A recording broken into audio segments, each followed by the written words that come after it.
ছাব্বিশে বিজেপি পশ্চিমবাংলায় আসার স্বপ্ন দেখছে, অথচ এখনো পর্যন্ত রাজ্য কমিটি গঠন হলো না। যথেষ্ট প্রস্তুত বিজেপি? রাজ্য কমিটি আমাদের পাল্টায়, যাদের পাল্টায় না সারা জীবন থাকে তাদের পরিবর্তনের প্রশ্ন নেই। আমরা পরিবর্তন করি, তাই পরিবর্তনের স্বপ্নও দেখি। তো ভারতীয় জনতা পার্টি প্রতি 3 বছরে নতুন লোকেদের নিয়ে আবার কাজ শুরু করে। এই প্রসেস চলেছে, সর্বভারতীয় স্তর পর্যন্ত চলবে।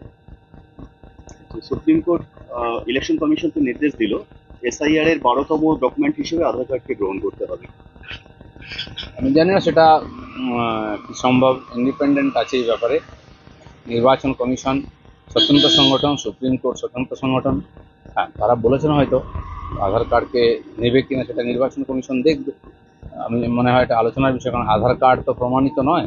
আমাদের এখানে বস্তা বস্তা আধার কার্ড রাস্তায় পড়ে থাকে, জলে জঙ্গলে পড়ে থাকে, সেটা কতটা বিশ্বাসযোগ্য যে কেউ করে নেবে তার মাধ্যমে সিটিজেন হয়ে যাবে, এটা তো বিশ্বাসযোগ্য হতে পারে না। দেখা যায় সরকারও আছে মাঝখানে, তারা কি করবে।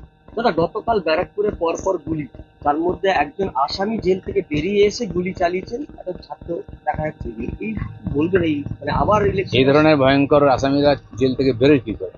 যে রাস্তায় এসে গুলি চালাচ্ছে, গুলি চালিয়েছিল বলে জেলে গেছে, আবার এসে গুলি চালাচ্ছে। তো যেরকম জুডিশিয়ারিকে ভুল দেখানো হচ্ছে, আর আইন শৃঙ্খলা তো নাই, তাহলে এরা ছাড়া চায় কি করে? পুলিশ নিশ্চয়ই সেভাবে ধারা দেয়নি কড়া করে, তাই তারা ছাড়া পেয়ে যাচ্ছে আর এসে আবার ক্রাইম করছে।